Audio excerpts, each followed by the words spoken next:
Okay, good morning, good afternoon, wherever you are. I'm super excited to be sitting here with somebody that I admire, that I know just a little bit, but who I follow. And this is a really great treat because Jack Kornfield is one of the great minds, one of the great teachers, and one of the great influencers of our time. I mean that. And he's got a great new book out, which is perfect for our times. It's called No Time Like the Present. Now look at that. First of all, it's beautiful cover, it's calming, and the present for so many people does not feel calming. But Jack has a great message in here. It's called Finding Freedom, Love, and Joy Right Where You Are. So if you are interested in the present, if you're interested in finding freedom, love, and joy right now, today, please listen, because this man has got the answers, or at least suggestions, because the answers are within. Suggestions. Okay, so Jack, so great to see you. Glad to see you, Maria.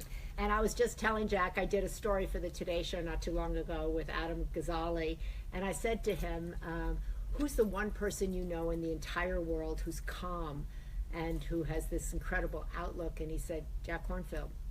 He's the only one I know that's like got it together. So I told him that when he came in. But this book is exciting and I think so needed for this moment in time.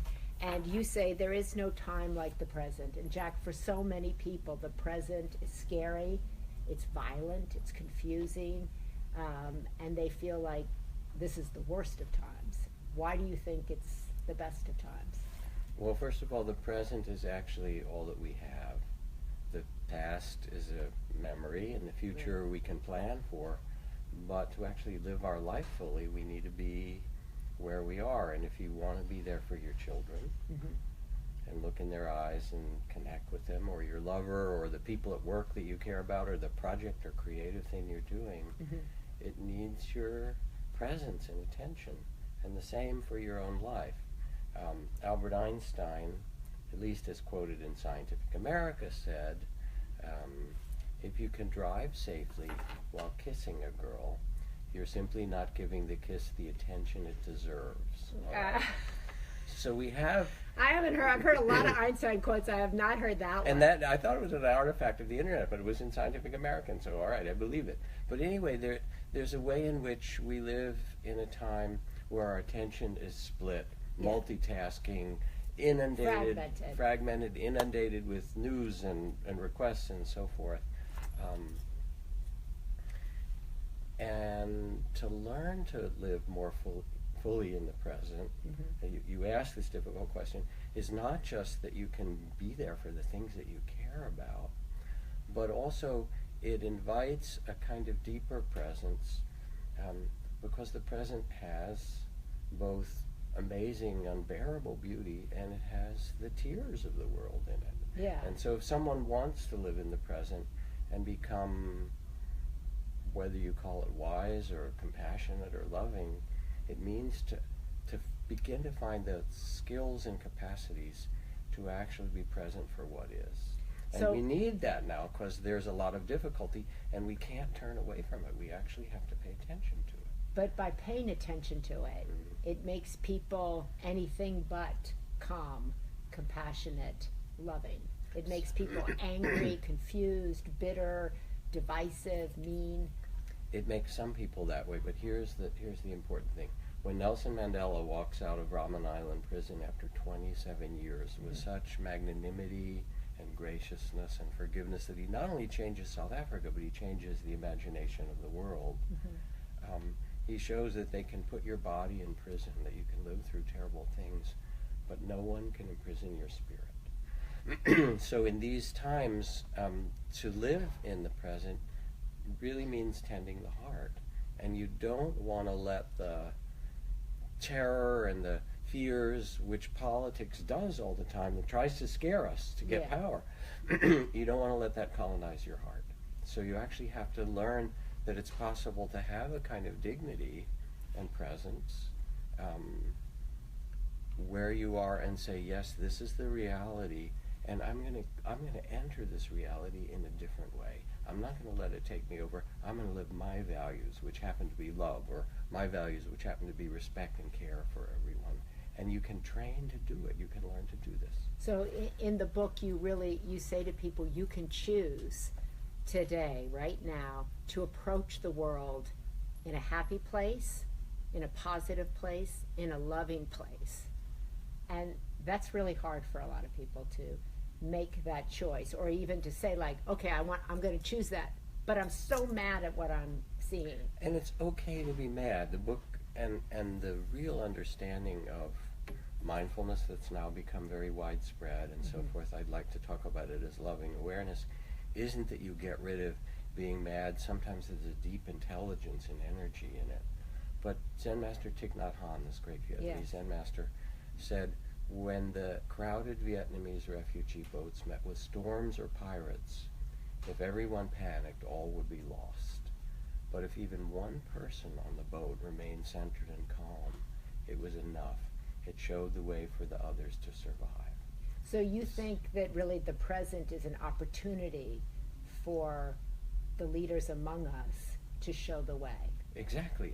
And more than ever right now, because there are these kind of great challenges and difficulties, we need leaders who are not just inviting and spouting fear, but leaders who are leading from a place of wisdom, of long-term vision, and of care for the world, of love, if you will. So, like Martin Luther King, his church was bombed, and he said, and children were killed, and all, terrorism isn't something new. We've had a history of it. Right. And he said, we will meet your capacity to inflict suffering with our capacity to endure it, and we will wear you down by our capacity to love. We will meet you in a different way. And you could feel the greatness of that response that inspired people to live in a different way. So why do you think it is, you mentioned that politics is about getting people afraid and power and anger and divisiveness. Why do you think political leaders don't lead by saying, I want to lead with love? Actually, I should ask you, Maria. You know more political leaders than I do, although I I know a few. But I don't have that many that come on my retreat. I'm always asking scientists, artists, how many politicians, and once in a while there'll be a couple. Yeah.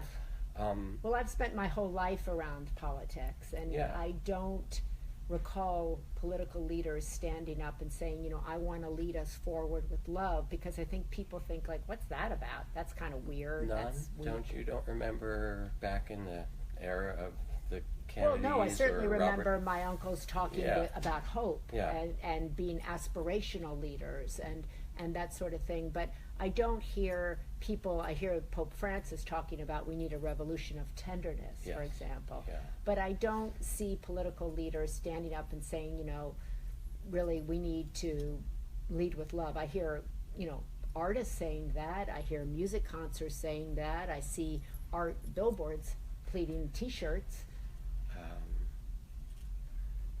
It's time. It's time for it.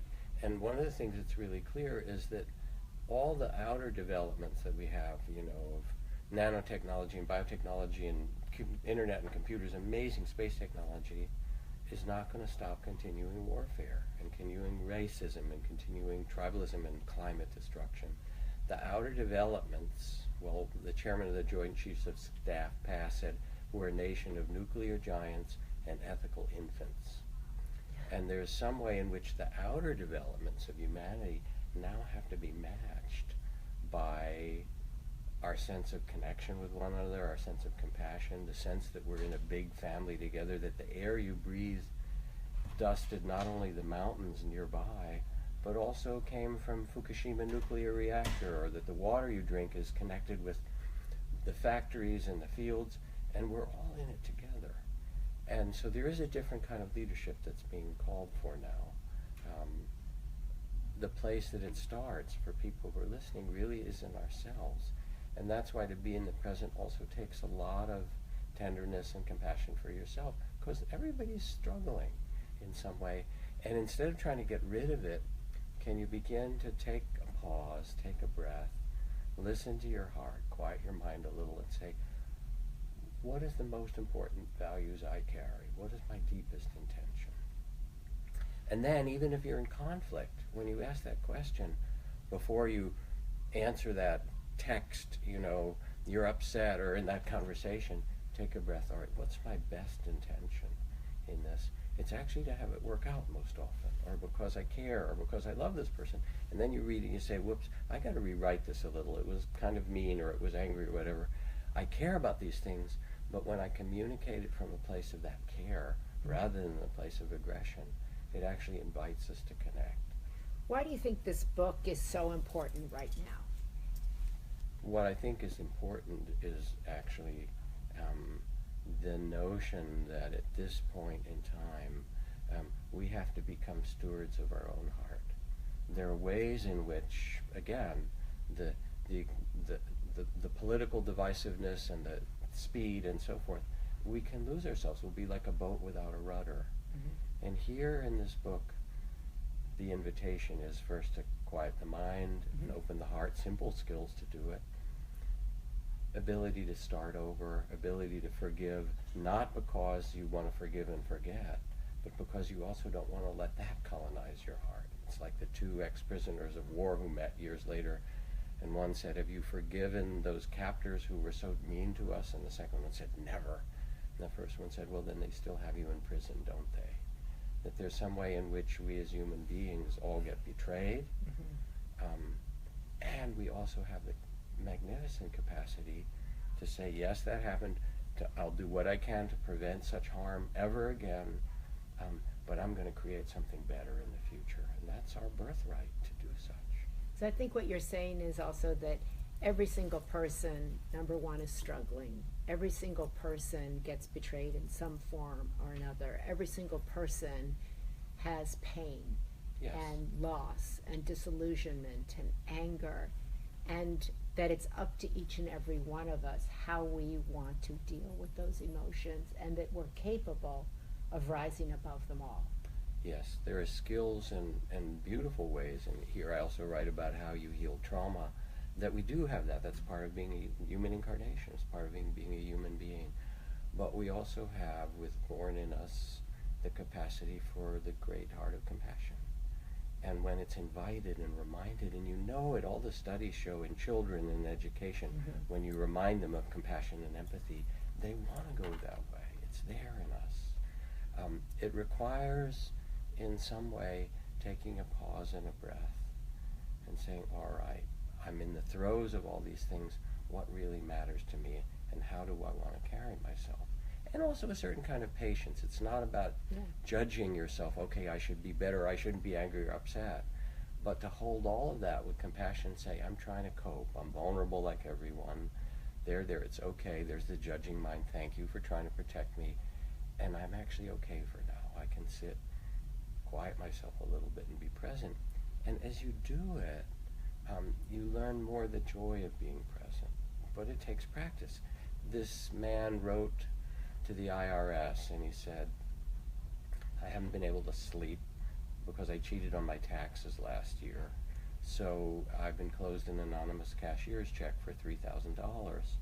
If I still can't sleep, I'll send the rest, And that's kind of how we are as human beings. Okay, we take a step forward and then we lose it. We all do.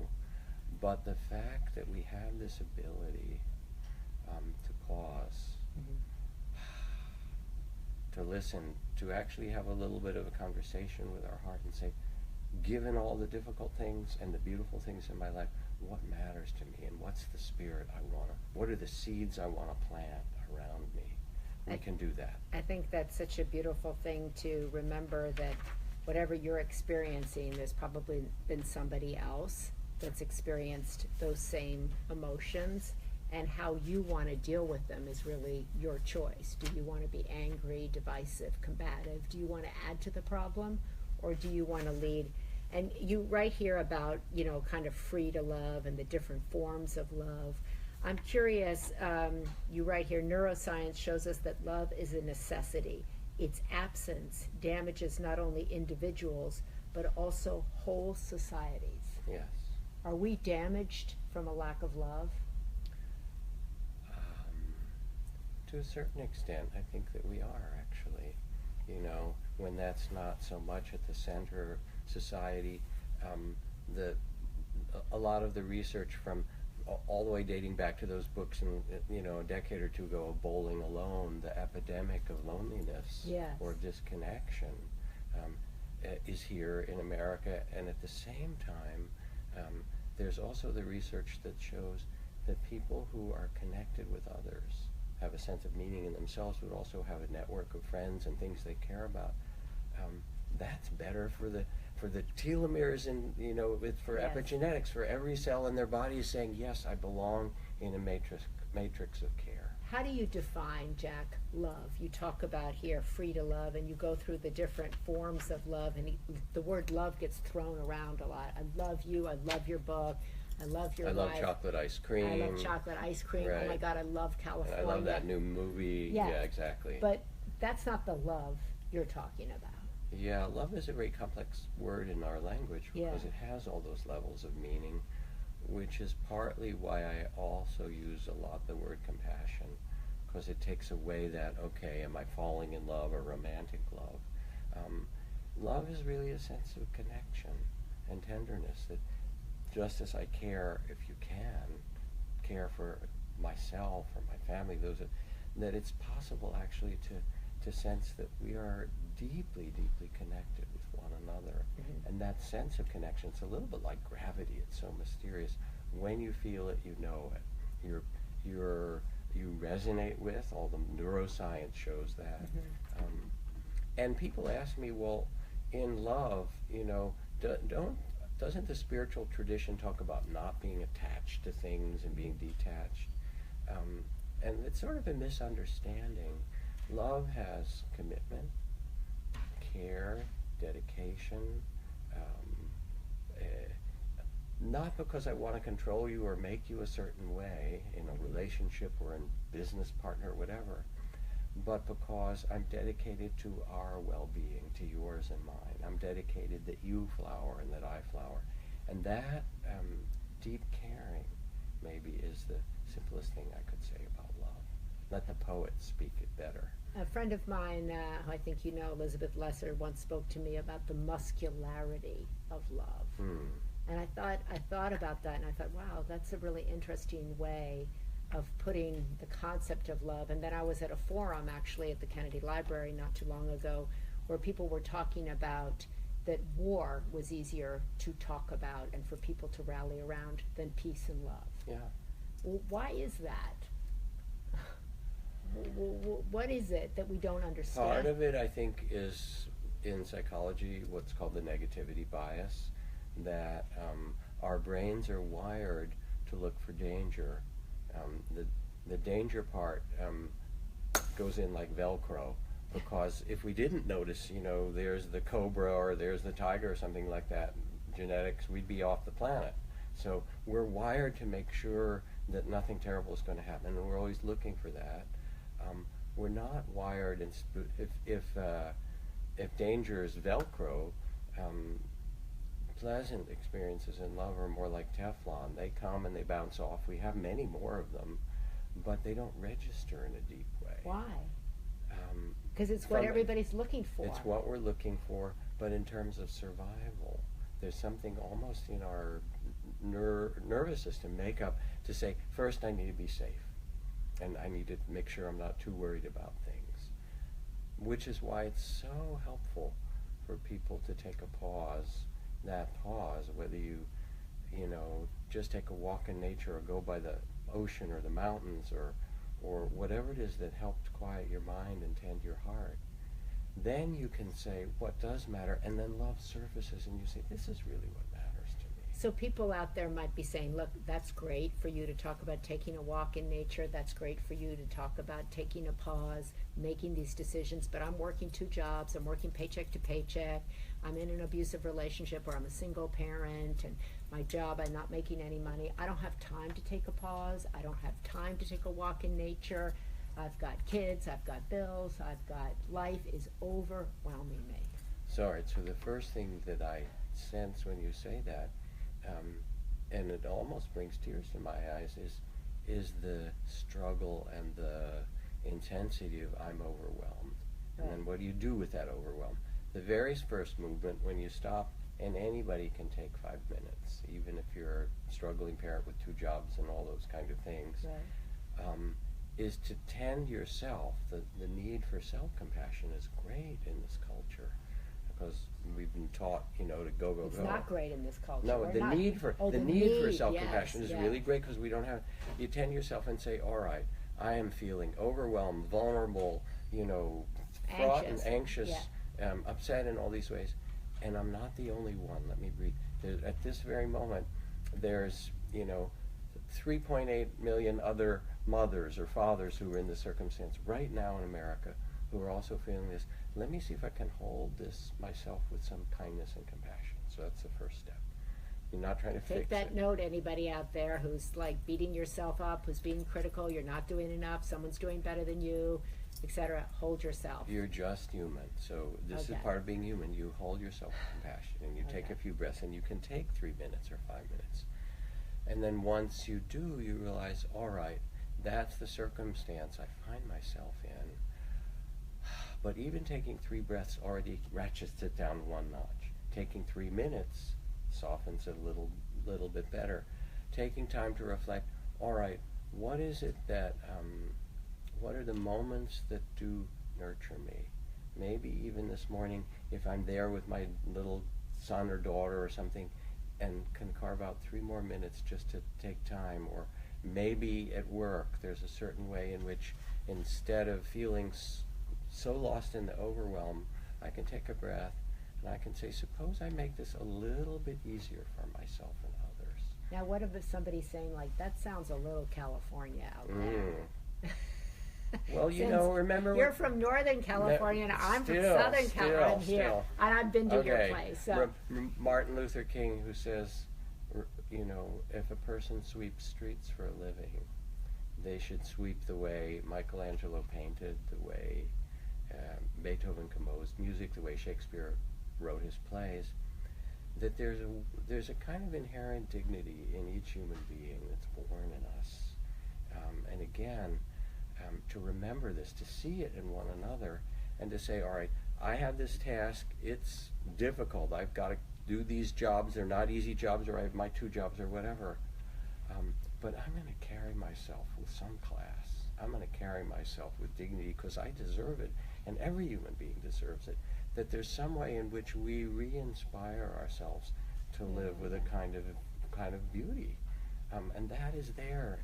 I've seen it in refugee camps. People have lost everything, and some of them carry such dignity and beauty anyway, and you realize that it's not just the outer circumstances, but we can remind one another, and we can live with that capacity. That's such a beautiful thing you just said. We can re-inspire ourselves, and I think we live, and certainly everybody's looking for somebody else to inspire them. Yes. They're looking for somebody else to lead them. They're looking for somebody else to tell them what to do. And I've been in that place myself. Somebody will come along and fix the situation, or somebody will tell me what to do. And the idea that actually we can inspire ourselves forward. Yeah. How do you do that? Well, one of the things You have is to be that in the present, we're born, right? we're born anew every day at breakfast. We get it. We have a new day, basically. Right. You talk about that in the book. And in here I talk about, well, here are some practices. Here's a way to undertake forgiveness, so that you don't forgive and forget. You protect yourself and others, but so that you don't carry the pain of the past. Here's a way to release trauma, to begin again and start over. Here's a way to begin to listen to what is the most creative gift you have, and how can you begin, even in little ways, to bring that gift to the world. Because one of the things that also satisfies people is the ability to make a difference. And when you talk about re-inspiring ourselves, every single person can make a difference. How you walk down the street, how you meet the people at work, how you impact the day-to-day thing, that ripples out to all the others they touch. And all the modern neuroscience shows it. If you have neighbors who are tending one another, your body, you don't have to be part of it. Your body picks it up. The telomeres in your body are kind of listening in some wild way to the matrix of humanity, and we are connected. How do people think? So often I hear people say, well, like, what I'm doing isn't big. And, you know, only the big people are recognized for what they're doing. So this is a perfect question for you to ask, because you know the big people, and you go, oh my God, if that's where we are, we're in trouble. There's some very good big people too, but as you said, we can't rely on them, whoever they are. Right. And in fact, what is it Mother Teresa says? We cannot do great things in this world. We can only do small things with great love. Right. It turns out that how you treat the people around you, how you treat your own body, can you care for yourself? Because no one else is going to do that, really. It becomes, it's your temple, it's your place. Mm-hmm. And then you reach out. Your task isn't to fix the whole world. That would be, you know, some giant ego, I'm going to do this. Your task is to reach out and touch the place that you can mend, and touch the place that you can plant seeds. And the beautiful thing, Thoreau said, is convince me you have a seed there, and I am prepared to expect miracles.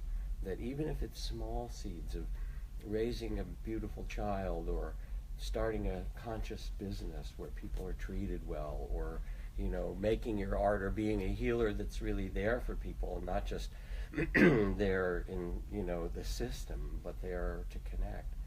That all those things start to weave a very different world for us, for our grandchildren, and that is that's what makes a satisfying life. Jack, you have in here, and since we're coming up pretty soon on the 4th of July, where we celebrate freedom in this country, you talk about outer and inner freedom. Yes.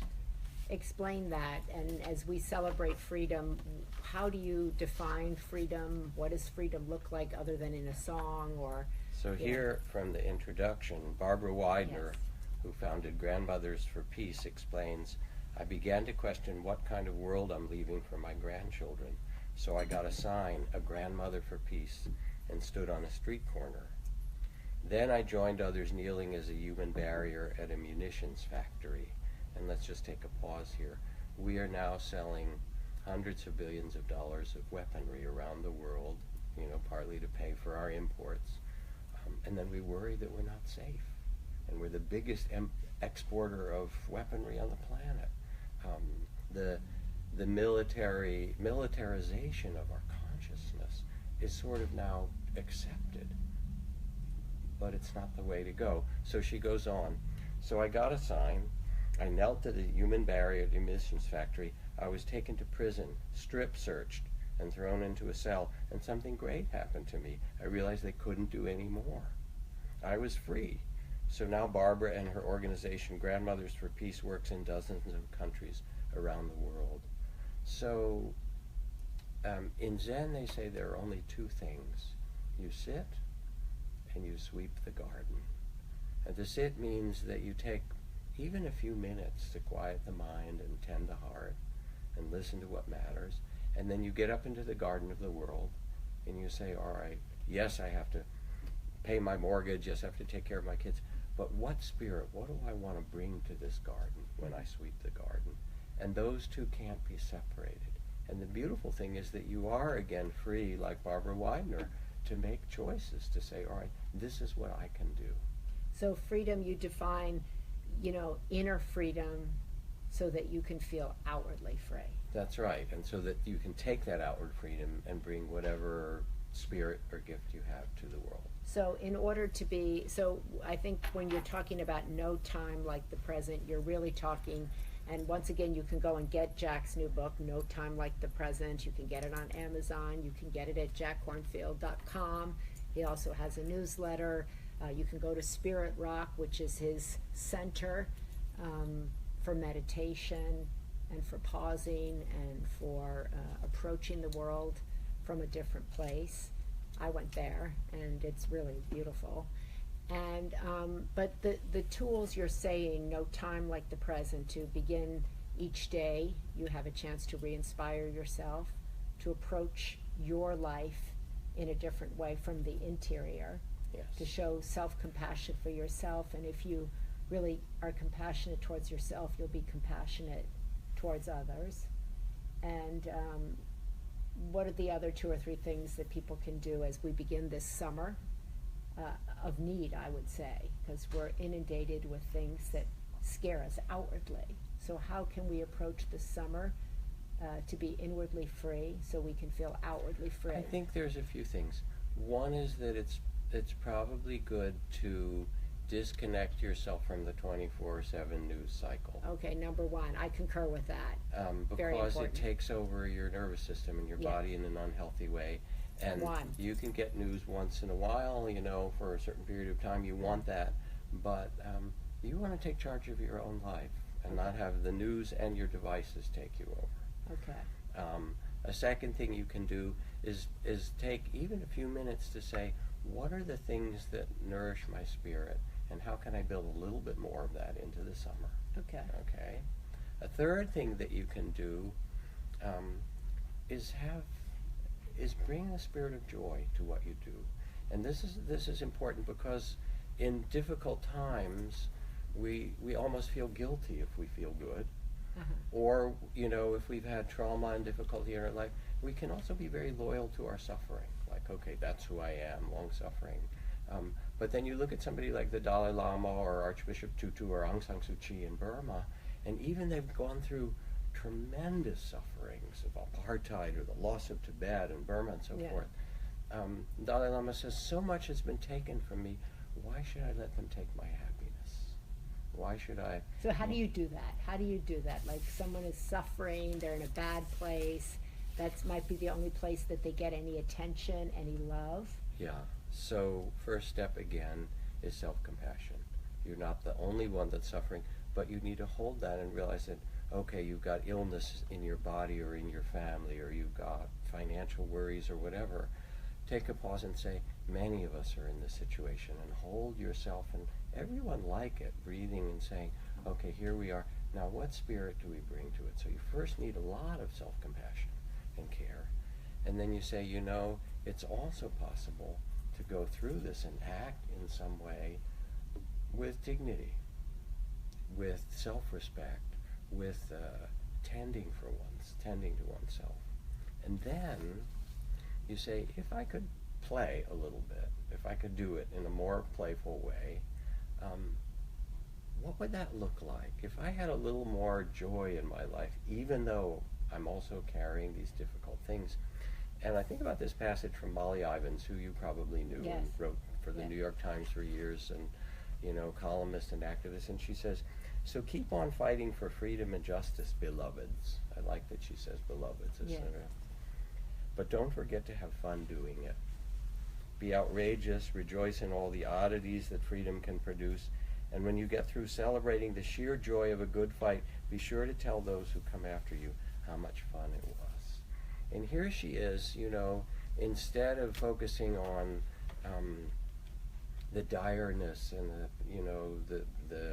the fear and the anger, she's saying, you know, we're in this great human dance. No one knows. It's so mysterious, really, where we're going. Let yourself open to this mystery and say, in the mystery, here's the spirit I want to bring to it.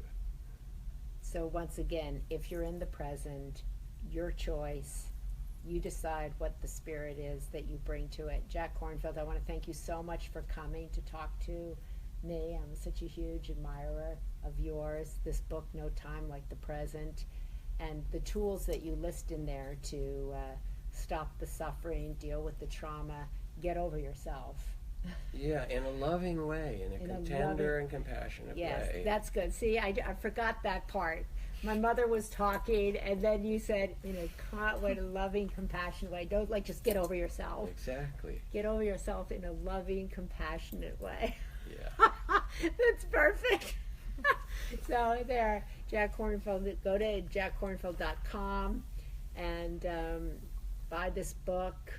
Focus on the present. Stay in the present. And Maria, I too, you know, have admired what you've done for years and years and years and years. So it's just it's a total treat to talk with you. Thank Total you. joy in the present. In the present, We're right in the, here and we're now. right here in the present. Right. What This I call is the open field, out beyond. Yes. I named this after the Rumi poem where he said, "Out beyond right doing and wrong doing, there's a field. I'll meet you there." So you met there. in Thank the you. open field. Okay, Great. thank you, everybody. Thank Don't you. forget the book, and if you're so inclined to go visit Spirit Rock, you won't regret it. pleasure.